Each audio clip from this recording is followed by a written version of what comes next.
Philippe Lacour, bonjour. Vous êtes conseiller d'entreprise à la CCI Lorraine.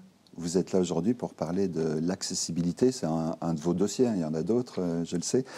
Alors, nous avons déjà consacré une émission l'an dernier sur le sujet, mais depuis, les choses ont changé, de nouvelles dispositions ont été prises. On peut faire une petite synthèse de tout ça? Oui, tout à fait.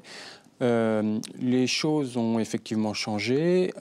Pour autant, l'esprit de la loi demeure, c'est-à-dire que les ERP, ce qu'on appelle les ERP, donc les établissements recevant du public, doivent effectivement se rendre accessibles aux personnes à mobilité réduite et ayant toute forme de handicap, en fait. 2015 était une année fatidique, mais ça a été repoussé un petit peu. Mais ça a été un petit peu repoussé, disons aménagé. Alors, ce qui a été prévu, c'est que les entreprises vont avoir en fait un délai qui va leur permettre, ce délai, de s'adapter et de se mettre aux normes d'accessibilité.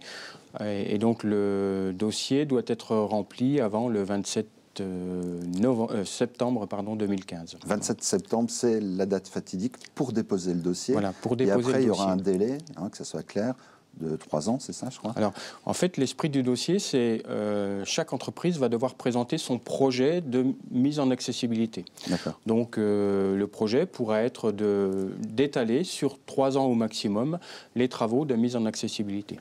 Donc, alors, on n'est pas obligé d'étendre forcément sur 3 ans, mais on a un délai de 3 ans. D'accord. Voilà.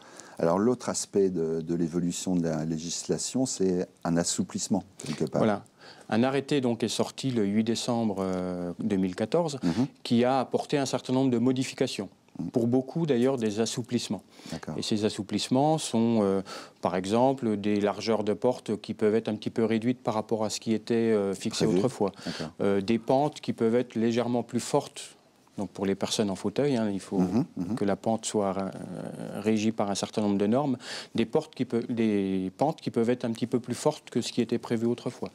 Mais l'esprit, malgré tout, demeure. Je pense qu'il faut avant tout faire preuve de bon sens, de bonne volonté. Comme on l'a vu avec Madame Noël. Voilà, ça, tout à fait. Ouais. C'est l'esprit qui doit guider les décisions ou les travaux qui sont mis en place. Alors, autre changement en cours, c'est la façon dont intervient la CCI Lorraine, oui, tout à fait. Mise sur le mot, c'est professionnalisation, c'est ça? Exactement, voilà. Alors, dites-nous-en là encore un peu plus. Eh bien, disons que c'est vrai que jusqu'alors, on avait un accompagnement des entreprises, mais de manière, on va dire, plus épisodique et peut-être un petit peu plus superflu. Donc effectivement, dans le cadre de la démarche de professionnalisation, nous avons mis en place un produit spécifique, comme beaucoup d'autres produits d'ailleurs, mais enfin en tout cas sur l'accessibilité, un produit qui nous amène à accompagner les entreprises. Donc en 2 phases, la première phase étant une phase où on va faire le diagnostic de l'établissement, la situation au regard de la loi et éventuellement des préconisations pour respecter les obligations de la loi, justement. Et puis une seconde phase, qui est une phase, là pour le coup, d'accompagnement au montage de ce fameux dossier, qu'on appelle le dossier ADAP, donc avant le 27 septembre 2015. ADAP, ça veut dire agenda... Agenda programmé d'accessibilité... Agenda d'accessibilité programmé, pardon. Voilà. Et tout ça, ça a un coût, il faut le dire. Il faut le dire, oui, tout à fait. Ben, ça représente effectivement beaucoup de temps. Donc le diagnostic, donc le travail d'état des lieux et la rédaction et la remise du rapport est facturé effectivement 300 € pour les commerces. Et le travail de montage et d'accompagnement au montage du dossier, 250 € en option. Alors vous, votre idée fixe, mais c'est normal, c'est de convaincre les professionnels qui sont concernés.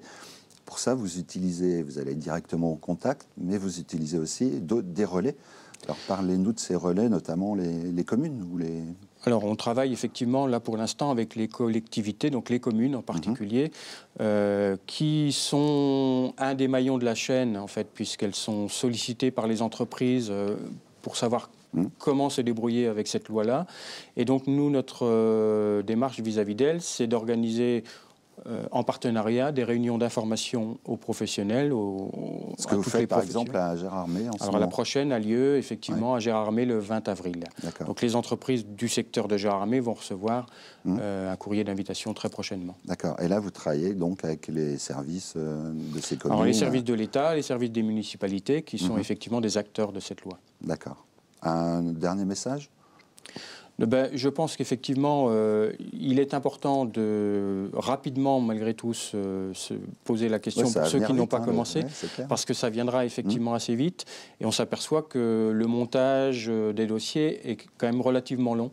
Donc si on veut respecter les obligations du terme du 27 septembre, il ne faut pas trop tarder. Eh bien voilà, Philippe Lacour, le message est passé. Merci, merci à vous d'avoir répondu à notre invitation. Quant à nous, on se retrouve prochainement pour un nouveau rendez-vous d'esprit d'entreprise.